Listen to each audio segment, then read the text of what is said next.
For me, probably time management. So you've got all this stuff that you want to pack into one lesson, and for me it's usually, it goes over and I can't fit everything in. It's probably the biggest. I think the biggest challenge I've found is the organisation of the whole thing, and also getting to know the kids, learning their names, and probably a little bit of class discipline as well. Not enough hours in the day to do everything that you'd like to do. It's just exhausting, that's all.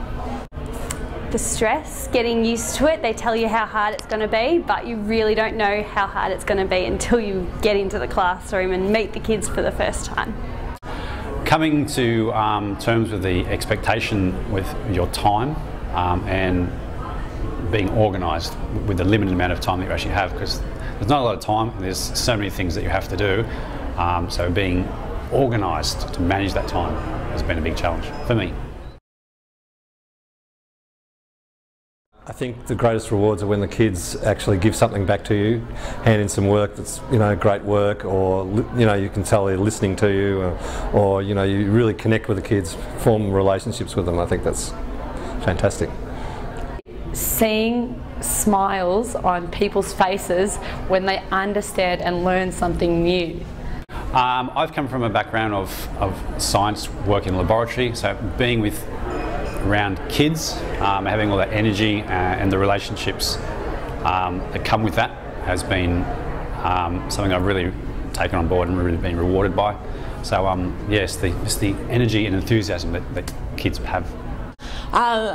Look, there's lots. The teachers that you meet, the kids that you meet as well, what they bring to your classroom is so broad, and they really can be a really rewarding job because you get to form a relationship with them.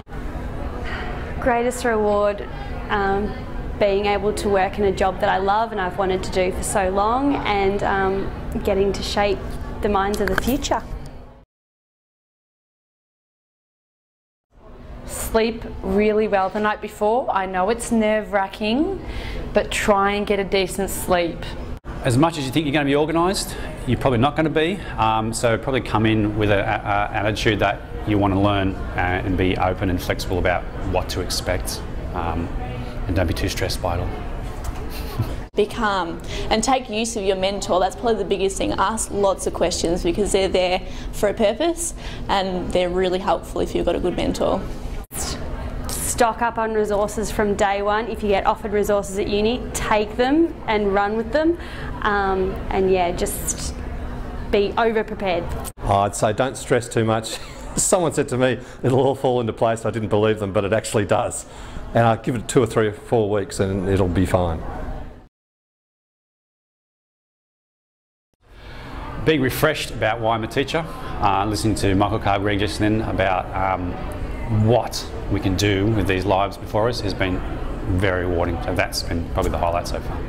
One generic thing won't cover every child in your class. You must adapt and learn to cater for each child and know where they're coming from. Michael Carr-Gregg for sure. Like the mental health issues that you can have with adolescents is really good to understand them and to know how to sort of cope with them in your classroom.